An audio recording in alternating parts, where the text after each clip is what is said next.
প্রচণ্ড গরমে ঘেমে নিয়ে একাকার, অথচ এক বোতাম চাপতেই ঘর ভরে যায় শীতল বাতাসে। আমরা যেটাকে বলি এয়ার কন্ডিশনার বা এসি, কিন্তু জানেন কি, এই যন্ত্রটি আসলে মানুষকে ঠান্ডা করার জন্য আবিষ্কারই হয়নি। এর পেছনে লুকিয়ে আছে এক অবাক করা গল্প। ঘটনাটা ১৯০২ সালের। নিউ ইয়র্কের ব্রুকলিনে এক ছাপাখানা বিপাকে পড়েছে। সমস্যা গরম নয়, বরং বাতাসের আর্দ্রতা। অতিরিক্ত ভেজা ভাবের কারণে কাগজ ফুলে উঠত, রং বসত গুলিয়ে, আর ছাপাখানার ক্ষতি হতো কোটি টাকার। এই সময় মাত্র ২২ বছরের তরুণ প্রকৌশলী উইলিস ক্যারিয়ার সমাধান খুঁজে ফেললেন। তিনি এমন একটা যন্ত্র তৈরি করলেন যা বাতাস থেকে আর্দ্রতা শুষে নিত, আর সেখান থেকেই জন্ম নেয় আধুনিক এয়ার কন্ডিশনার।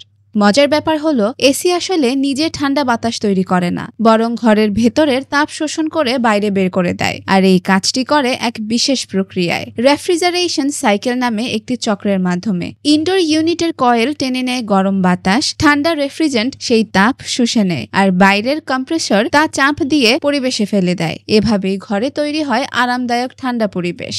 আমরা প্রায় শুনি ১ টন এসি। অনেকেই ভাবে এটা ওজনের হিসাব, কিন্তু না, টন আসলে বোঝায় শীতলকরণের ক্ষমতা। ১ টন বরফ ১ ঘন্টায় যতটা ঘর ঠান্ডা করতে পারে, ঠিক ততটাই ঠান্ডা করতে পারে ১ টন এসি। ১৯২০-এর দশকে সিনেমা হলগুলো প্রথম দর্শক টানতে এসি ব্যবহার শুরু করে, আর সেখান থেকেই জন্ম নেয় সামার ব্লকবাস্টার ধারণা।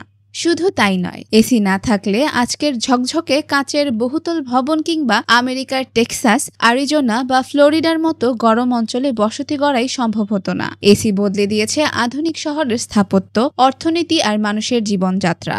ভাবুন তো, একটা ছাপাখানার ছোট্ট সমস্যা সমাধান করতে গিয়ে আবিষ্কৃত এই যন্ত্রটাই আজ আমাদের জীবনকে করে তুলেছে আরামদায়ক, আধুনিক আর সম্পূর্ণ ভিন্ন রকমের। এ কারণেই এয়ার কন্ডিশনারকে শুধু একটা মেশিন নয়, বরং আধুনিক সভ্যতার চালক বলা হয়।